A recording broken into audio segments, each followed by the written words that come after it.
Bom dia para você que ainda não almoçou, boa tarde para você que já está almoçando. É um prazer muito grande estar aqui com vocês nessa nossa segunda temporada do TED Talks. Como é gostoso a gente perceber os projetos que a gente vai desenhando, evoluindo, né? É gostoso a gente ver as coisas crescendo.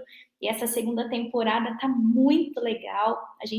Estamos, né, com profissionais muito bacanas para a gente poder estar compartilhando aí uma visão de um especialista para a gente, que é algo tão importante. Primeiro, quero que vocês já de cara me perdoem este traje relacionado ao mês do Santo Antônio, aí junho, julho, festas juninas. Hoje nós estamos aqui na empresa comemorando, né, a despedida de julho, então criamos aí toda a temática na organização. Já estava com o nosso talk com especialistas programado. Falei, bom, não vou trocar de roupa para depois ter que trocar de roupa de novo, não é certo isso. Então é por isso esse traje elegantíssimo de caipirinha que vocês estão me vendo. E tudo isso para a gente poder receber uma pessoa muito bacana. Conversei um pouquinho com ele ali nos bastidores e já estou ansiosa para poder entender um pouco mais sobre essa profissão que eu acredito, hein? Segura aí, eu acredito que vai ser uma nova tendência dentro da área de gestão de pessoas. Sem mais delongas, eu quero receber aqui no nosso palco do Talk com Especialistas o Caetano. Caê, seja muito bem-vindo! Obrigado, Tati, o prazer, obrigado, prazer estar aqui com vocês, trocando, e vamos lá, vamos conversar. Para mim é bom dia, tá, que eu não almocei ainda. Para mim é bom dia também, Caê. Para mim também é bom dia. A hora que a gente terminar aqui, o pessoal já tá com aqueles pratos típicos de festa junina. Eu já tô aqui Ai, ansiosa. que delícia. Muito bom. Bom, Caê, hoje nós vamos falar sobre a importância da curadoria nesse processo de inovação. Essas mudanças tão, né, grandes que estão acontecendo no nosso dia a dia, dentro das empresas, dentro das carreiras, das profissões. E eu gostaria de entender um pouquinho. Não, primeiro não quero entender nada. Primeiro eu quero que você se apresente. Meu Deus do céu! Às vezes a minha falta de educação me surpreende, sabia? Às vezes me surpreende. Eu quero ir tão rápido ali ao ponto da discussão que eu esqueço de cumprir os protocolos.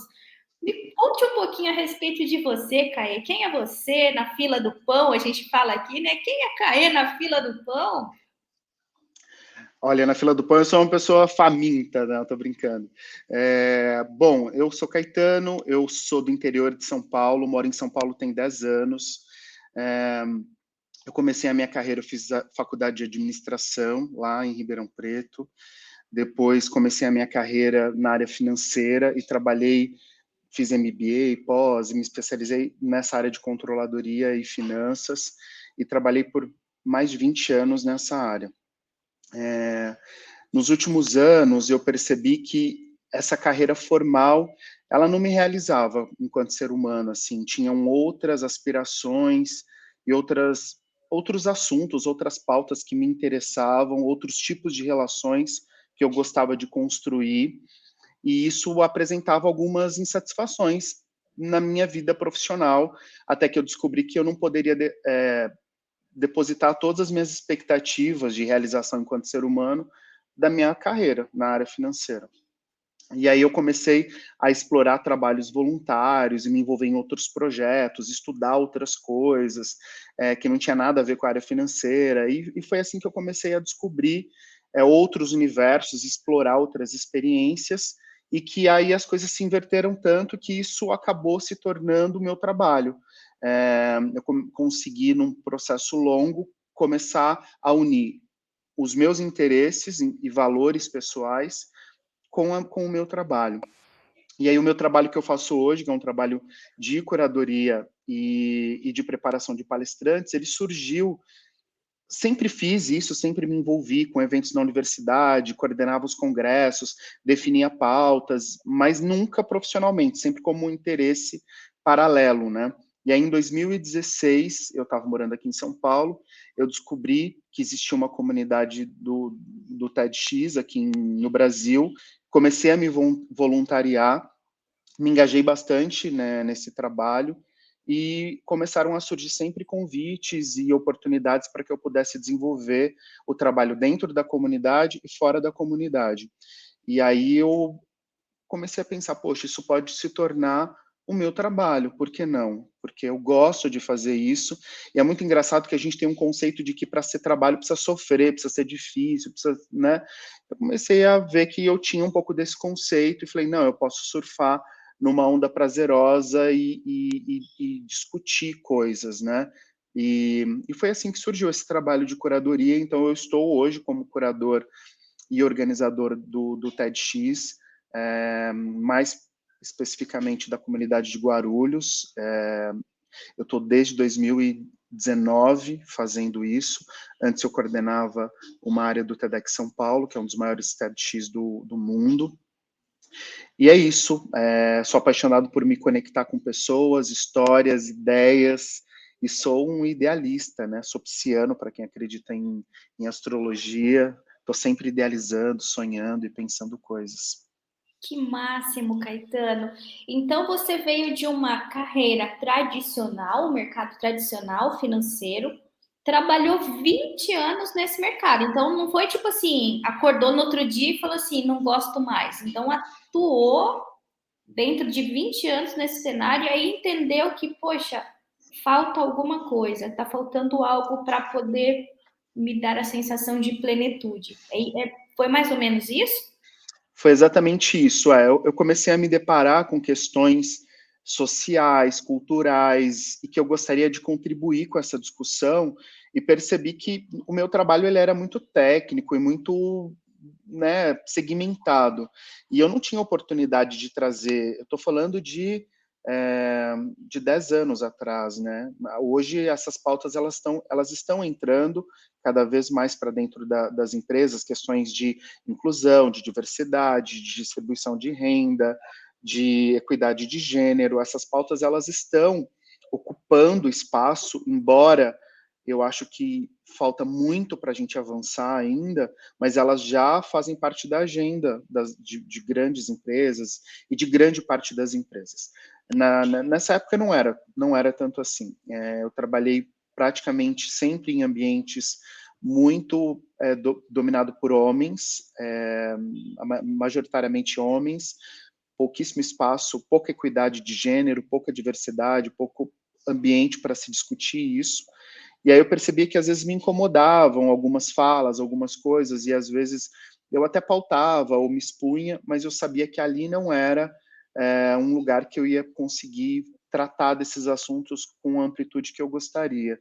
Eu comecei a me envolver com trabalho voluntário, e aí eu ia trabalhar com refugiados, eu trabalhei com pessoas aposentadas que queriam se reinserir no mercado de trabalho, e fui me envolvendo com esse tipo de projeto, até que eu conhecia a comunidade do TEDx no Brasil, e aí foi uma instituição que eu me apaixonei, assim, foi quando eu percebi que eu podia promover as discussões, e que eu acho que isso é o incrível do trabalho de curadoria, né?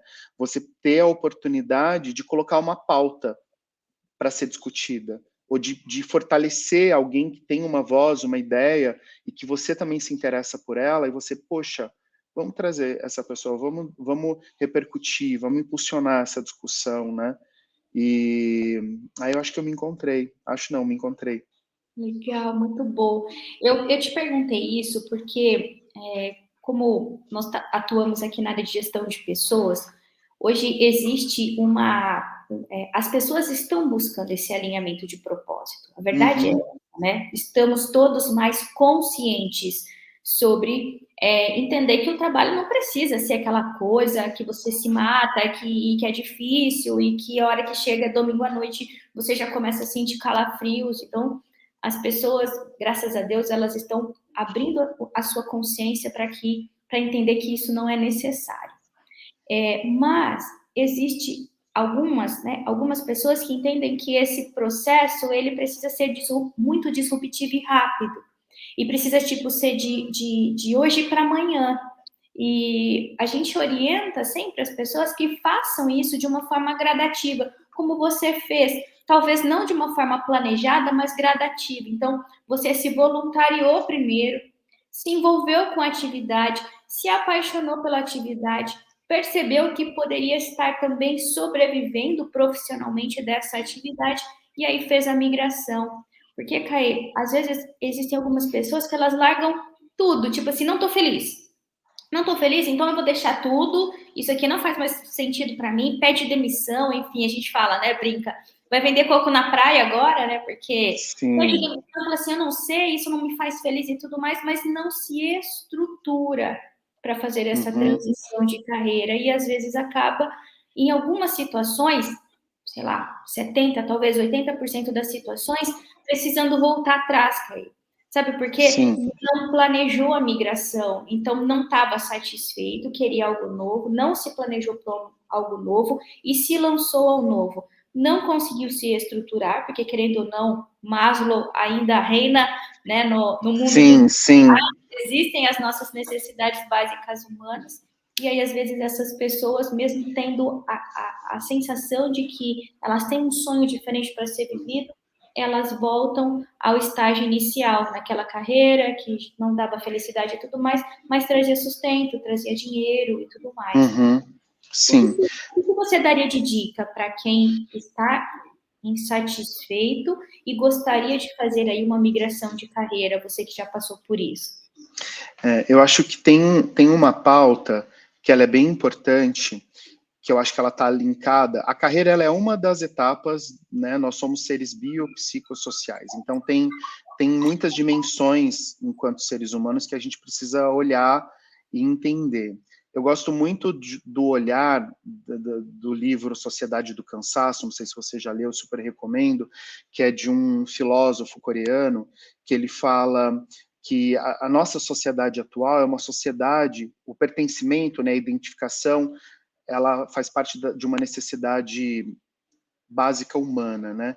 E que a gente se identifica muito hoje no mundo, na sociedade atual, a partir do ser que trabalha.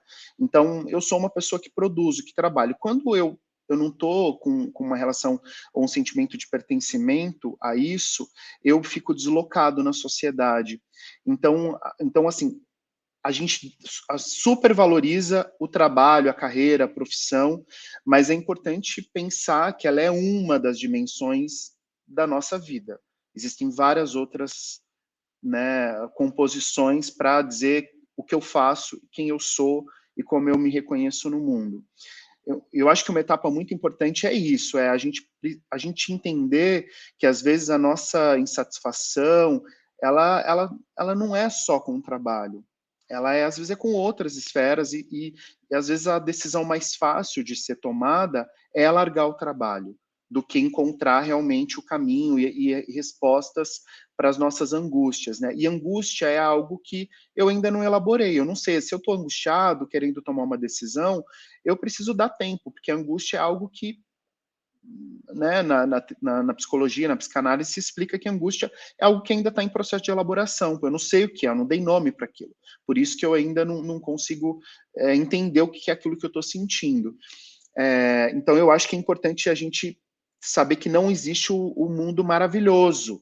E nos ensinaram que a gente ia trabalhar, construir um projeto e chegar no paraíso. Esse lugar não existe. Então, trabalhar com desafios e com insatisfações faz parte de todo ser humano. Então, quando eu comecei a me questionar, não era que eu queria encontrar um lugar maravilhoso, uma empresa maravilhosa.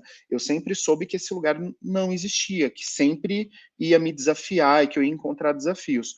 O que eu questionava é que eu queria acessar lugares e contribuir com algumas questões que para mim são importantes até hoje e que o meu trabalho não ia, ele nunca ia chegar àquela pauta dentro da minha empresa, que não era o papel nem social, não é o papel, não era naquela ocasião uma pauta que era discutido dentro da empresa. Então, por mais que eu mudasse de empresa, não era o papel das empresas trabalhar aquilo.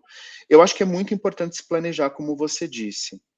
Eu acho que quando você está insatisfeito, insatisfeita, a primeira coisa é talvez pedir ajuda de um terapeuta, pedir ajuda de um coach, ou falar com o seu gestor. Talvez você tenha a oportunidade de desenvolver. Eu fiz isso várias vezes. de dentro da própria empresa dizer, olha, eu quero me envolver com tal coisa, olha, tem um projeto ali, não é minha área, mas eu quero me envolver porque me interessa. Então, esses movimentos internos também dentro da própria empresa, se a pessoa tem abertura, ela pode ajudar você a construir esse caminho e também entender o que você pode explorar naquele lugar.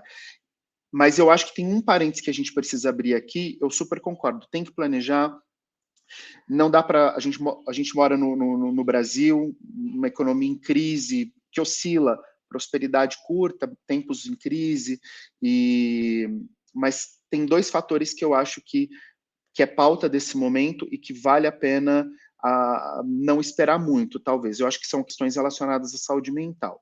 Quando você está num ambiente de trabalho e que você está adoecendo, aí às vezes não dá tempo de planejar mesmo. Está sofrendo assédio, está numa questão aí, não dá, né? Por mais que você. Aí você precisa procurar ajuda e resolver isso de uma forma rápida, porque a questão da saúde mental ela é muito importante hoje, urgente. A gente deveria não deixar chegar num ponto extremo, mas infelizmente às vezes acontece. Mas eu acho que recentemente eu tive acesso a um livro que chama Anticarreira, que é de um headhunter que chama Joseph Tepperman, brasileiro. Ele fala que a gente não deve focar e colocar todas as nossas energias numa única carreira. A gente precisa se colocar em diversas pistas ao mesmo tempo, investir em outras coisas. Então, eu sou um executivo de finanças, mas eu adoro café. Então, por que eu não vou fazer uma formação em barista? Eu adoro vinho, eu vou fazer uma formação em sommelier. Porque se em algum momento eu quero interromper percorrer essa estrada de finanças, eu vou para o caminho de barista, eu vou para o caminho de sommelier, eu vou pintar, eu vou... Há muito tempo atrás, a gente não tinha muito esse conceito de que um profissional de direito pode tocar numa banda de rock. Ao mesmo tempo, encarar essas duas coisas como profissão, ou ser chefe de cozinha e diretor de RH, né? E hoje a gente sabe que a gente pode fazer várias coisas ao mesmo tempo.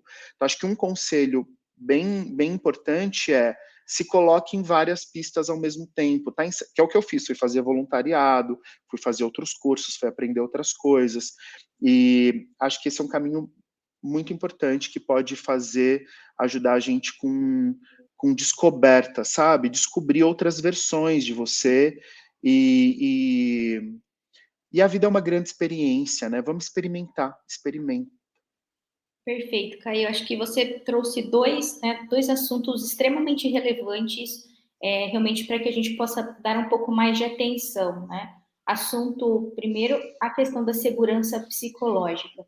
Eu acho que hoje, depois dessa questão toda da pandemia e de todas as mudanças que foram necessárias serem feitas para que a gente pudesse continuar a nossa jornada, realmente a gente percebeu que uma pessoa, quando ela não está se sentindo psicologicamente segura, ela tem atos não conscientes, que às vezes depois ela até se arrepende daquilo, mas que ela não consegue ter o controle total daquela situação. Às vezes isso faz com que ela prejudique ela, às vezes faz com que ela prejudique sem querer outras pessoas. Então, a gente tem tido pautas de bastante discussões nas empresas, Caê, falando a respeito de segurança psicológica, porque eu acho que passou a ser o assunto, a prioridade número 0 do RH. Tipo assim, é agora, vem antes de tudo. Eu preciso garantir que as pessoas se sintam seguras dentro da minha organização.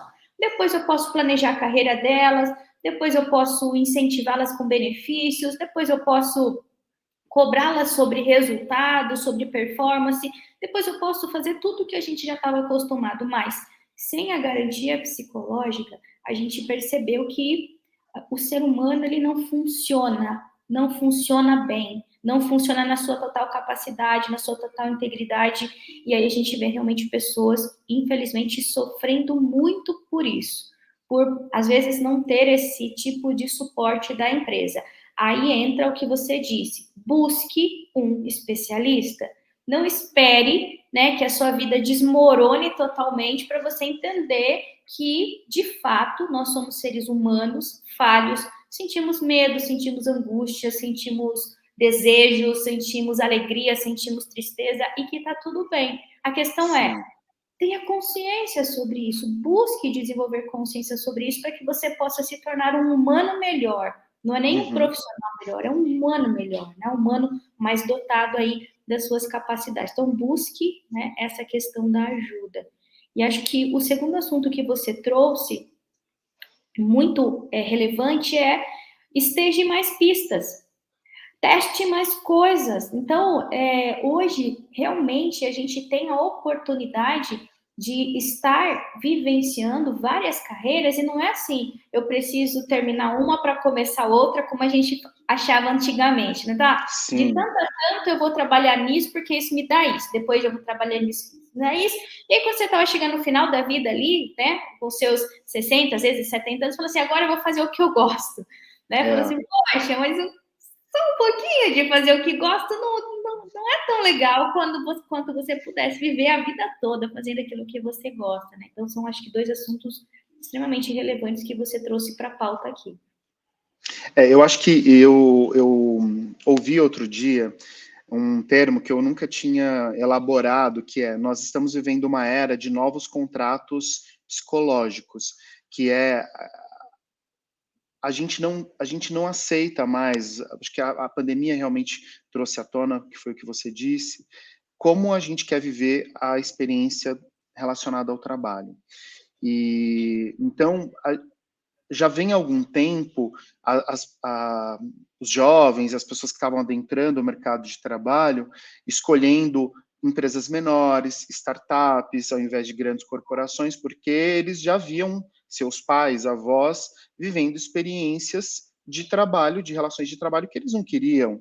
Né? A vida, como eu comecei falando, eu acho que essa nova geração ela tem uma percepção muito mais clara disso, é de que o trabalho, eu não vou viver em função do trabalho. Eu quero que o trabalho me ajude a construir o meu projeto de vida. Eu não vou abrir mão de toda a minha vida para o trabalho, que infelizmente foi o que muitas gerações passadas viveram, né? O meu avô, meu pai empreendeu, mas o meu avô, ele foi uma pessoa que trabalhou a vida inteira no mesma empresa, né? Ele entrou, e eu acho que o meu pai havia também um pouco dessa cultura, porque ele empreendeu e ficou a vida toda trabalhando com a mesma coisa. É, mas eu me lembro de que essa era uma cultura, de que eu ouvia muito em casa, assim, todas as pessoas da minha família que estavam há muitos anos numa empresa, aquilo era tido como um valor, como algo muito importante. Então, eu vejo que a sua primeira, e eu ainda sou de uma geração, estou com 42 anos, de que tinha essa coisa de que a gente não podia ficar pouco tempo numa empresa porque não pegava bem, né? Um registro de pouco tempo na carteira te prejudicaria numa próxima oportunidade de trabalho que iam te questionar. Quando eu comecei a ver o movimento de trabalho, via que os jovens, eles entravam e saíam do trabalho, eu vi primeiro esse movimento para depois entender por que ele estava acontecendo. Eu não entendia direito como é que era, por que as pessoas mais jovens não tinham essa preocupação. E hoje eu vejo e é um valor para mim hoje. É, eu quero viver uma experiência que seja saudável, que tenha uma troca justa, né? E acho que esse olhar, ele ainda tem essa coisa de que a gente vive, a gente tem que pagar as contas no final do mês, né?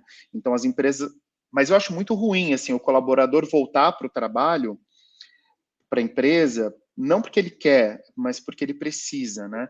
Então, eu acho que tem uma pauta e um processo de transformação que a gente está vivendo hoje em dia, que é como as empresas constroem a experiência.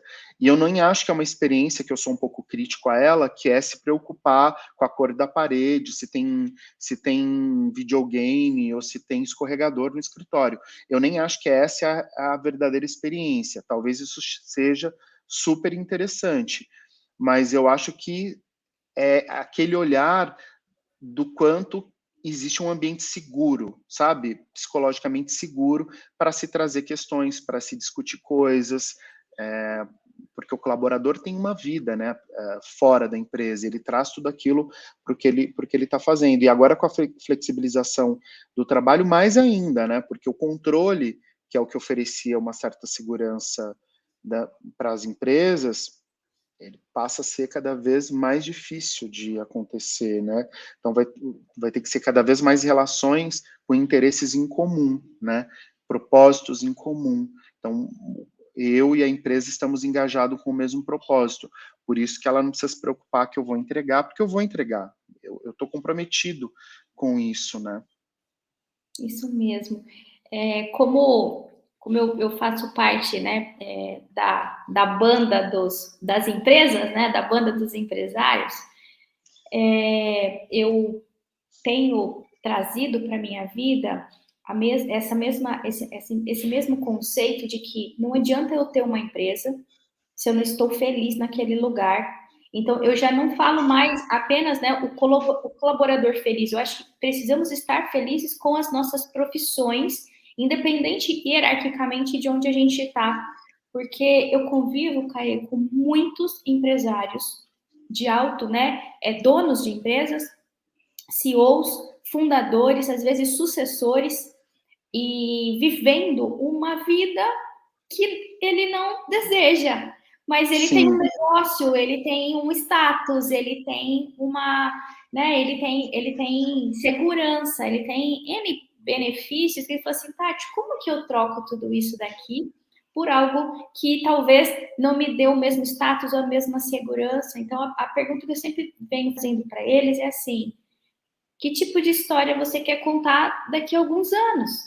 Se vai ser a história de que você viveu uma vida porque você tinha uma empresa muito difícil e tudo mais, tudo bem. Se você estiver querendo contar umas histórias diferentes para os seus netos, para os seus filhos, é importante que você comece a construí-las agora, né? E é isso também. Então, assim, você tem um negócio, tá tudo bem. Não necessariamente você precisa vender a sua empresa, mas você pode ter melhores gestores para que possam administrar a empresa para você, e você também pode ter outras experiências, né? Você também pode jogar outros jogos, né? Então, se você tem a vontade de ter um café, tenha um café e receba os seus amigos e, né? Então, nós temos discutido muito essa questão também no âmbito organizacional, porque aí é visão da Tati, às vezes fora da caixinha, só então, né? Já peço antecipadamente desculpa por isso, Caio. Mas assim, eu não acredito que existam empresas. Eu só acredito que existam pessoas, porque na verdade uma uhum, empresa não é nada, né? Uma empresa é o quê? Parede? É computador? É um contrato social? Não existe, não existem sim, empresas, existem pessoas, né? E eu acho que essas pessoas elas têm sonhos. E o nosso trabalho ajuda a gente a realizar os nossos sonhos. Então, se eu uhum, tenho uma empresa e a minha empresa está me ajudando a realizar o sonho, poxa, que ótimo, vou continuar investindo energia naquilo. Se eu tenho uma carreira e essa carreira está me ajudando a realizar os meus sonhos, que ótimo, preciso continuar investindo energia nisso, mas não precisa ser só isso, porque a gente tem realmente, né, outros papéis, né, outras experiências para a gente poder viver fora do nosso trabalho também, embora o trabalho seja realmente algo muito importante para o ser humano, né? Independente da condição social. Às vezes fala assim, mas trabalha quem precisa. Não, todos necessitam de trabalho. É o trabalho que dá aquela sensação de eu sou capaz, eu produzo, eu sou produtivo, eu pertenço a um lugar, né? Então, mesmo as pessoas milionárias, elas precisam ter uma parte da agenda delas ao trabalho, mesmo que o trabalho não seja para ganhar o dinheiro, mas ele tem um papel, né, psicológico muito grande, sim. exerce, né, um papel psicológico muito grande nas nossas vidas, né? Eu gosto muito dessa sua ideia de que a empresa, ela não é um contrato social, um prédio, e agora com essa questão do trabalho remoto, ficou mais claro ainda, né? Que tem uma ideia por detrás da empresa em que está todo mundo acreditando nela, compartilhando, se entregando, se doando para que aquilo aconteça, né? E o que eu acho é que como as empresas elas estão desenhadas, a estrutura hierárquica, às vezes a comunicação, eu acho que ela impossibilita que isso se torne realidade na prática.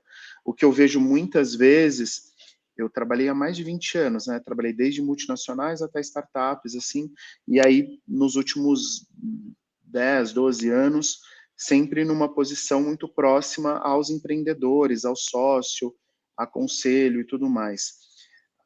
Às vezes é do próprio ser humano, né? A gente se distancia muito, então existem muitas realidades dentro da própria empresa. Então, enquanto o board da empresa, conselho, diretoria, está planejando uma coisa, não tem um exercício de ouvir, né? De saber, de tomar um cafezinho, de ouvir a pessoa que preparou o teu café, ou de sentar com o estagiário, de entender a história daquele estagiário, saber qual que é o trajeto que ele faz para chegar, né? Que aí você vai talvez ser menos exigente que ele chegue às 8 horas da manhã e vai entender que mudaria muito a vida dele se ele pudesse chegar às 9. Então, são coisas muito simples. Eu acho que no dia a dia da empresa, a hierarquia, e é do próprio ser humano, né, não é a empresa, ela vai fazendo com que não seja uma troca de sonhos, né?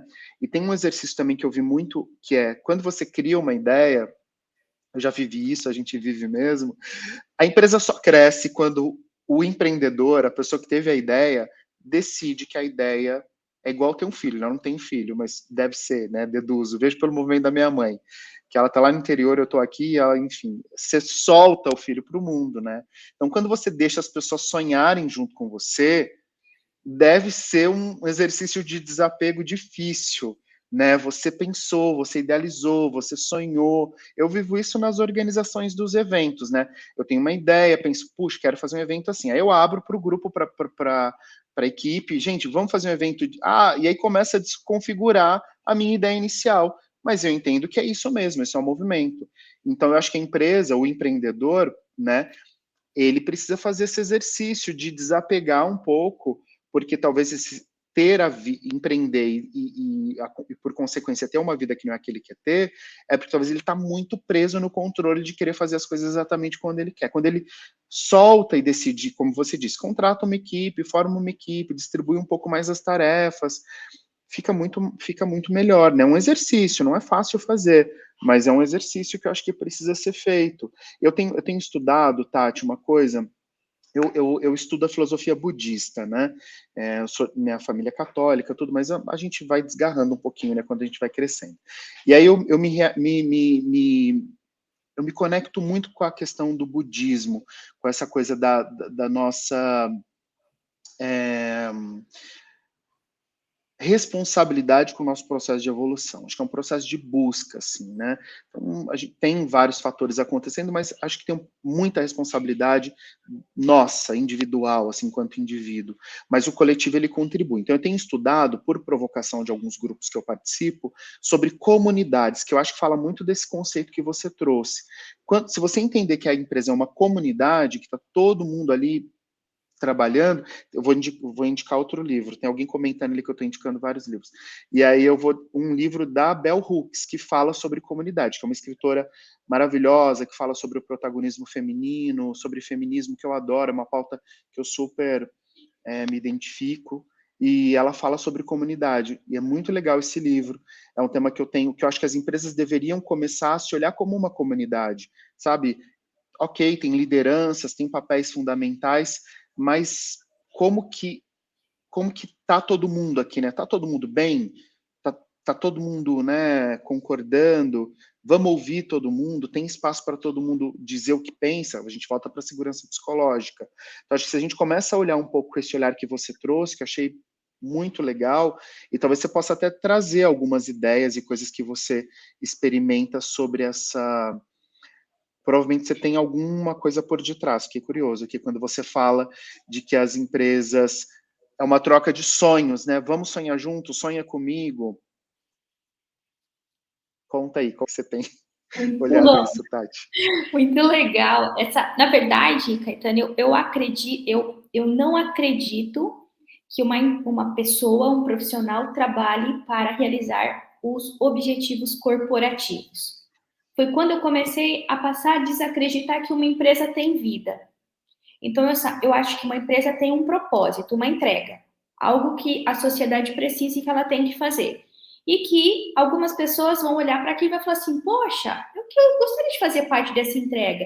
E eu dessa, e eu dessa, e eu dessa, e eu dessa, porque juntamente essas entregas vão continuar servindo a sociedade. Só que ainda assim, a gente gostando muito das entregas que a gente faz, o que a gente ganha em troca das entregas que a gente faz é que faz a diferença toda. Então eu falo assim, sonhos são pessoais, não são coletivos. Mesmo num casal, se você trabalhar o tempo todo sonho coletivo, vai matar gradativamente o interesse desse casal um pelo outro, porque o tempo todo você está fazendo algo em comum. E nós somos seres individuais, somos coletivos porque precisamos estar juntos para sobreviver. Mas nós temos os nossos desejos próprios, os nossos sonhos próprios. Então, aqui, por exemplo, na Gente Mais, a gente, todo começo de ano, a gente cria um quadro de sonhos pessoais. Não vale carreira, não vale ser promovido, isso não vale, não vale. São sonhos pessoais. O que você quer? Você quer? E são sonhos de 12 meses, não são sonhos da vida eterna. 12 meses. Por quê? Porque nós começamos a trabalhar para que todos, até o final do ano, realize todos esses sonhos em 12 meses. Às vezes tem alguns sonhos mais difíceis, mais complexos. E a pergunta é: ainda assim, você está disposto a pagar o preço para ter esse sonho realizado até dezembro de X ano? A pessoa fala que sim. Então, fala assim: então agora nós precisamos fazer com que esses sonhos sejam realizados. E nós começamos a nos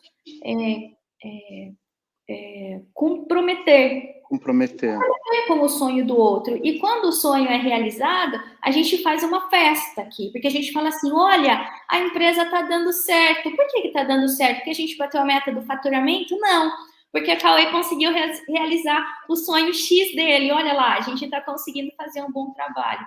Então, isso me faz mais feliz, mesmo sendo uma empreendedora. E aí eu comecei a retomar sonhos de pessoas e não sonhos de empresa. Porque durante muito tempo mesmo, eu só tinha sonhos de empresa, eu só tinha meta de empresa. Da empresa crescer, disso acontecer, de aquilo não sei o quê, eu só tinha meta de empresa. E aí, com esse exercício, eu comecei a ter meta de Tati, né? Comecei a ter metas, né? A ter metas pessoais. E aí a gente conseguiu perceber a nossa empresa ganhando uma vida diferente, ganhando cores diferentes, ganhando desejos, né? Inclusive compromissos com entregas que são importantes de uma forma diferente, porque aqui a gente está muito preocupado realmente em realizar os nossos sonhos individuais. Então, é nesse sentido que eu passei a desacreditar um pouco de que as pessoas vão para um lugar porque elas gostam tanto daquela marca e tanto daquele CEO e tanto daquele que é, e ela vai dar vida por aquilo. Eu não consigo acreditar mais que a gente vive para a gente poder ajudar um negócio a crescer. Eu acho que a gente vive para a gente crescer. E o negócio é necessário que cresça para que a gente cresça também. Então, essas inspirações aí que a gente vem fazendo. Eu concordo com você. Eu acho que, num primeiro momento, pode até ser uma ideia que atraia, mas a permanência é o quanto essa experiência nessa empresa está contribuindo para que eu construa os meus sonhos. E eu acho que, efetivamente, né, essa sua provocação de vamos sonhar, traz seu sonho aqui, vai se compromete com ele, que a gente também vai se comprometer apoiando, enfim, torcendo e tudo mais. Eu acho que vai tornando mais claro por que você está ali, né? Por que você está acordando, por que você está colocando a tua energia naquele projeto. Eu acho que acho que é um olhar muito interessante e que ajuda a pessoa que está trabalhando, né, que está com um board ali com o sonho dela, lembrando por que eu estou aqui. Eu estou aqui porque eu tenho uma meta ali, eu tenho um sonho, eu vou realizar esse sonho, né? Eu acho que é um olhar muito interessante. E quando a gente descobre o sonho de alguém, Caio, e a gente descobre que a gente pode ajudar essa pessoa a realizar o sonho mais rápido do que ela imagina. A sensação é, tipo, muito mais da hora do que você bater uma meta corporativa. É quando você fala assim, vou ajudar você a acelerar este seu sonho, a obtenção desse seu sonho. É muito legal. Doar é muito mais prazeroso do que receber, né? Ajudar causa uma sensação muito mais prazerosa do que ser ajudado. Hum. Então, quando você percebe que você está contribuindo, né? Eu acho que é incrível, é isso mesmo.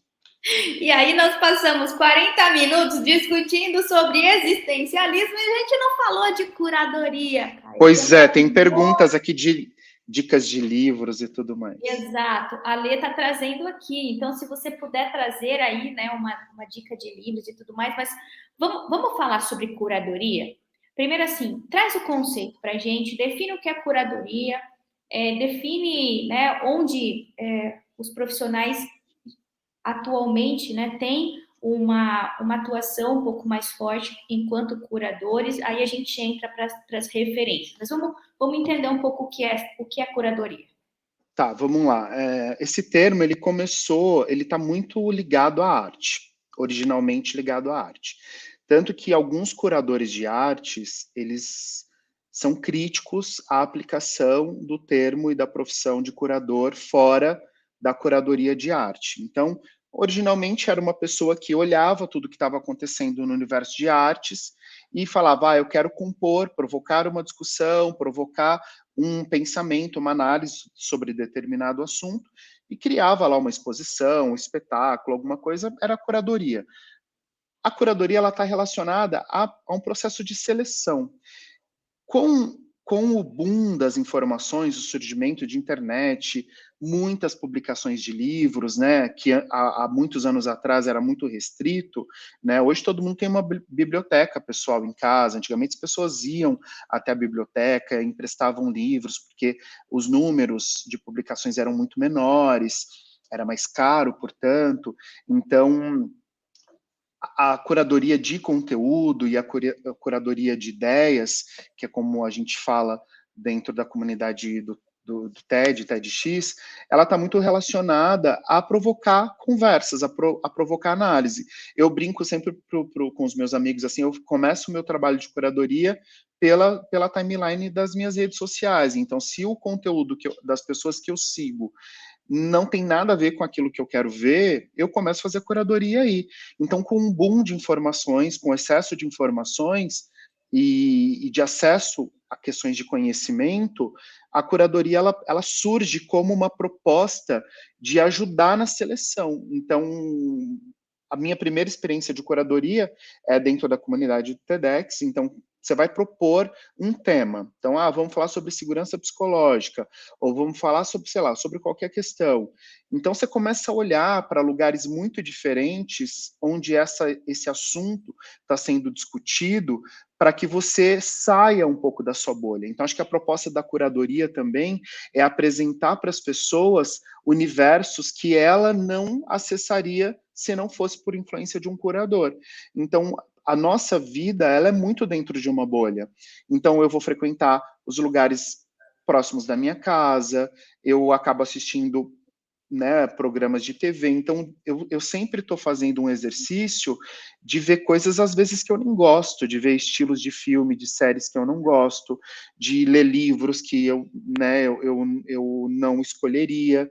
Então, às vezes, e esse exercício ele me ajuda a descobrir. Uma vez eu ouvi de uma pessoa pedindo assim, pede para vários amigos seus mandar músicas que eles escutam muito e monta uma playlist para influenciar o algoritmo da plataforma de streaming de música que você, para sugerir outras coisas, porque essas plataformas, por exemplo, a própria inteligência de Google e tudo mais, as redes sociais, vão sempre propor para você coisas parecidas com aquilo que você já gosta. Então, o trabalho da curadoria é isso, é furar bolhas, é trazer pessoas. Então, por exemplo, para um evento TEDx, é desafiador, é uma coisa que a gente gosta muito quando a gente descobre uma pessoa que tem uma ideia incrível, uma pauta e um projeto muito interessante e que está ali escondido, que ninguém está vendo, e a gente traz essa pessoa para a luz, assim, né? E traz os holofotes. Então, praticamente não existe muita literatura, não existem algumas coisas falando sobre curadoria especificamente, mas o trabalho praticamente é esse, é selecionar, né, curar, é olhar para aquilo ali e separar o que realmente muitas vezes está querendo dizer, mas não diz exatamente sobre aquilo. Perfeito, perfeito. Eu crio uma analogia muito grande de curador com RH. Eu não consigo não fazer isso, porque para mim o RH, ele é um curador. Primeiro, ele é um curador de gente, porque ele precisa selecionar as pessoas que vão conseguir estar dentro daquele negócio para eles poderem performar. A gente chama de recrutamento, seleção e tudo mais, e eu, né, estou começando a praticar. Você faz uma curadoria de pessoas, é como se você fosse Uhum. um chefe e você está selecionando ali os melhores ingredientes ou o melhor time para você poder montar um prato uau. Então, a gente começa com essa coisa da curadoria de gente. Só que não é só. O RH, ele precisa, né, nesse convite, sair da bolha para que ele possa levar à pauta das organizações assuntos curados que possam ser de interesse daquelas pessoas. Existem pessoas que talvez nunca vão ter, naturalmente falando, uma sugestão, por exemplo, de buscar um apoio psicológico, porque na família dele ele ouviu o tempo todo que aquilo era uma frescura, né? Que as pessoas que não conseguem controlar suas emoções, na verdade, né, são fracas. Uhum. E tudo que ele recebe de informação são essas. Então ele tem sentimentos não positivos e ele começa a achar que ele está doente, que ele está fraco, né? Que alguma coisa está acontecendo errado. E o RH precisa começar a curar esses assuntos que são importantes e levar para essas pessoas, porque talvez na playlist delas, de todo dia, ele não vai ouvir sobre isso, né? Então, às vezes, a gente tá tão pragmático em fazer sempre a mesma coisa, pensando nos mesmos resultados e da mesma forma, quando na verdade eu acredito que o RH ele vai precisar reinventar um pouco do seu papel. E aí é que eu entendo que este RH curador, ele vai ser um profissional muito desejado pelo mercado. Nós já tivemos os RHs estratégicos, nós já tivemos os RHs humanizados, os RHs assistenciais, os RHs matemáticos, né, parte de pagamentos e tudo mais. E eu acredito que chegou uma era de um RH curador, de um RH que realmente vai levar para aquela organização assuntos, informações, né, que são importantes para a vida daquelas pessoas, não só para o negócio da empresa, mas para a vida daquelas pessoas, né? Então, por isso que esse assunto me apaixona. Eu sou tão apaixonada por esse assunto, mas eu acho que é porque eu tenho já um ideal, né, por trás dele, assim, o tempo todo Sim. me provocando, né? Será que eu estou sendo uma boa curadora dentro da minha empresa, né? Eu nunca tinha olhado por essa perspectiva, por isso que é bom, tá vendo? Estou furando a minha bolha com a sua ajuda. É, se a gente pensar que uma empresa ela está se relacionando o tempo todo com a sociedade e que os fatores internos da empresa se relacionam com os fatores externos, e o contrário também é verdade, ter uma pessoa, por exemplo, que está olhando e fazendo curadoria dos temas, né, ela sabe da realidade interna e ela olha para a realidade externa, ela começa a fazer uma curadoria trazendo, olha, isso que a gente está discutindo aqui se conecta com isso que está se discutindo, olha essa matéria, olha esse livro que foi publicado, olha essa pesquisa, e aí isso entra para a pauta do RH, entra para a pauta da empresa, que hoje a gente acaba trazendo informalmente, né? Olha, indique esse livro, olha, saiu tal pesquisa, mas não tem uma pauta destinada a isso. Então, a curadoria realmente ela deveria ter espaço, né, na minha visão, por conta da tua provocação, um espaço para dentro das empresas, né? Então, as empresas elas consomem muito eventos e livros e conteúdo, mas eu acho que essa sua sugestão, né, sua provocação é muito válida, porque é, a informação por si só, ela não provoca mudança, ela traz luz, mas se você tem um processo de como vou usar, tá bom, sabemos disso, e agora, o que faremos com isso, que é, de repente, o trabalho de uma curadoria de RH, é isso que vai fazer com que o conhecimento, a informação esteja sendo colocada em prática, né? É isso mesmo. Eu acredito muito, né, que há essa necessidade corporativa de ter olhares diferentes e não aqueles que o tempo todo estou sendo estimulado a ter, porque é aquilo que eu preciso. Então, a gente faz, né, nós trabalhamos com alguns treinamentos experienciais para que as pessoas possam vivenciar aquilo. E às Uhum, vezes o que a gente percebe é que em qualquer tipo de dinâmica vivencial, nós conseguimos adquirir novas habilidades, conhecimentos ou luz, insights para a gente aplicar lá no nosso dia a dia.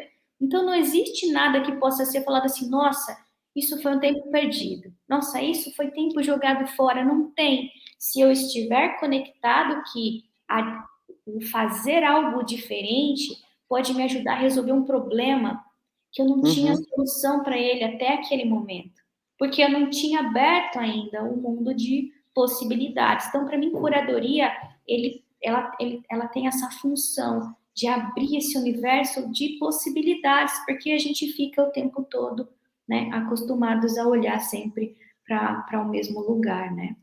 Muito bom. sim, sim, sim, muito legal. Então, vou te fazer uma pergunta. O que é o mais difícil, na sua visão, com a curadoria que hoje você trabalha? Qual é o processo que você olha para ele e fala assim, nossa, isso aqui é o mais complexo. Se eu não passo por esse ponto aqui, o restante não vai fazer sentido. Tá. O meu processo, ele visa contar uma história. Então, quando eu vou, né, eu faço curadoria para eventos e então a gente escolhe um tema. Esse tema ele está sempre relacionado com uma provocação, uma discussão que a gente quer promover. É, e aí, eu acho que o maior desafio é que, como um dos pilares é dar voz, ser justo e dar oportunidade, é como furar bolha, é como não ficar sempre restrito ao meu campo de visão. Acho que isso é o maior desafio. Então, eu acabei de participar de um evento agora essa semana, está tendo outro, eu sempre fico olhando assim pessoas, anoto, vou para um café, para uma livraria, olho livros diferentes, anoto o nome, vou pesquisando para tentar furar minha bolha. As indicações, as dicas são super bem-vindas. Eu acho que é como contar história, né? Então, quando a gente define o tema e tal, a gente monta um mapa de curadoria. Esse mapa, ele é como se fosse peças no meu processo, né, criativo, um processo de storytelling, assim, então essa pessoa vai contar esse pedaço da história, essa pessoa conta outra, essa outra história, pô, é essa mensagem, juntando tudo tem uma mensagem isoladamente em cada fala, na arte também, porque a arte tem uma coisa mais subjetiva. Então, né, no formato de eventos TEDx, a gente tem o entretenimento, né, a arte como um dos pilares assim da composição do evento. E pode ser todo tipo de arte, música, dança, artes plásticas, qualquer tipo de arte. E então acho que o grande desafio é furar a bolha, é como, né, olhar para as discussões, né, tantas gerações, tantas pautas, tantas coisas ao mesmo tempo, e fazer um evento que provoque discussões e conexões com maior número e diversidade de pessoas. Que legal, muito bom. Então, para que você possa compor o seu evento, né, a organização dele, você precisa ter um olhar macro e aí ir colocando pecinha a pecinha do quebra-cabeça até que aquela figura toda esteja montada. É isso, Caio? Exato, é. Então, a gente define um tema, e aí começa a pensar em vários cenários onde esse tema pode estar sendo discutido. Comunidades acadêmicas, movimentos sociais, mundo corporativo, pessoas individuais, como é que esse assunto está sendo discutido em São Paulo, em Brasília, no Rio, na Bahia, tem diversidade de opiniões e de olhares para esse tema. Sei lá, pegar sustentabilidade. Uma coisa é falar de sustentabilidade em São Paulo, sei lá, olha para os rios, olha para o quanto a cidade é arborizada, como que é o processo de lixo, enfim. Outra coisa é olhar para a Amazônia, a gente está dentro do mesmo país em realidades, assuntos, pautas totalmente diferentes, e ainda estou falando de sustentabilidade. Então, que tipo de linha que eu vou seguir, né? Aí, escolhendo um pouco essas pautas, esses olhares, eu ainda tenho que trazer equidade, diversidade, representatividade. Então, e estou cada vez mais tentando trazer, ampliar, né, os campos de visão. E, para mim, a estratégia que mais tem funcionado bem é começando por ter diversidade e equilíbrio dentro da tua própria equipe, né? As pessoas que vão te ajudar a construir, muitos não são meus amigos, né? Não são pessoas que frequentam os mesmos lugares que eu, que moram no mesmo bairro que eu, que estudaram os mesmos cursos que eu estudei. Ao contrário, são pessoas muito diferentes de mim e que vão me ajudar a desenvolver esse olhar, que vão trazer pautas e trazer discussões, né? Então, de vez em quando, a gente faz esse exercício. O que vocês estão lendo? O que vocês estão assistindo? Quais são as pautas que estão fazendo parte do dia a dia de vocês? Eu sempre faço essa pergunta para a equipe, para entender o que está acontecendo fora do meu mundo, né? Fora da minha bolha. Legal, muito bom. A gente está com o nosso tempo quase no finalzinho. Queria que você pudesse deixar uma dica de ouro para quem se interessou por esse assunto de curadoria. Começa por onde? Eu acho que curiosidade. Eu acho que a primeira coisa é entender que a gente, sabe, não sabe nada. Então, eu acho que a primeira dica é seja curioso, curiosa, pergunta para o teu chefe, pergunta para o teu colega, pergunta, não entendi, como que é isso, como você faz, igual a gente está fazendo agora. Eu acho que é perguntar, questionamento. E aí, quando você pergunta, e um trabalho de curadoria, um ponto muito importante na curadoria, é a tua capacidade de ouvir e de prestar atenção. Sabe, não é um trabalho de protagonismo, não. Ele é um trabalho de estar atento, de prestar atenção, de ouvir muito e perguntar, e entender que você não precisa ter todas as respostas. Você não vai fazer curadoria de temas e de assuntos que você domina. Não, você vai pesquisar, você vai aprender sobre aquilo e depois compartilhar. Então, um assunto te desperta interesse, vá pesquisar, vai descobrir o que estão falando sobre isso, pergunta, chama a pessoa para conversar, peça ajuda para compor, às vezes, a tua equipe de curadoria, né? E é isso. Acho que essa é a dica, ter curiosidade e a humildade de que você não precisa saber. Você só tem que ter a vontade de aprender. Legal, muito bom. Você disse um pouco sobre o seu trabalho voluntário, né, no TEDx. As pessoas que estão ouvindo a gente, se interessaram também por querer, de repente, adentrar a esse universo, o que elas precisam fazer, Caê? Elas podem escolher, existem vários eventos e comunidades, tanto o TED quanto o TEDx se entendem como comunidades. Ela pode ver em qual das comunidades e qual evento ela gostaria de se voluntariar. Todas as equipes são equipes abertas, que estão sempre disponíveis e dispostas a receber pessoas. Manda mensagem, entre em contato com a organização. A minha equipe está super aberta e tenho certeza que dos meus colegas organizadores também. Então, alguns têm processos formais, formulários, outros não têm. Então, manda mensagem, entre em contato com o evento que você quer se voluntariar e com certeza vai ser bem recebida. Legal, muito bom. E como as pessoas te encontram nas redes sociais, Caê? Em todas as redes, a única que eu não tenho conteúdo é o TikTok, que ainda não cheguei nesse nível de maturidade, né, de me exibir lá. São os dois. Caetano Tona, LinkedIn, Instagram, Facebook, Twitter, em todas as redes eu tô como Caetano Tona. Muito bem. Eu quero super agradecer aí o aceite do seu convite. Preciso parabenizar a Tainá, né, que curou, né, que te trouxe aqui pra gente. E eu quero deixar esse espaço aqui aberto para você poder estar conosco sempre que você quiser, uma ideia nova, um evento novo que você quiser estar trazendo aqui para nossa audiência, fique à vontade, viu, Caetano? Eu que agradeço, viu? Muito obrigado pelo convite, pela oportunidade. E é isso, vamos juntos. É isso aí. Muito obrigada, gente. Bom, espero que vocês tenham tido um ótimo almoço às sextas-feiras. Então, toda sexta-feira, um assunto novo aqui, intercalando. Sexta, TED com... TED, olha, eu tô até falando do TED já, né?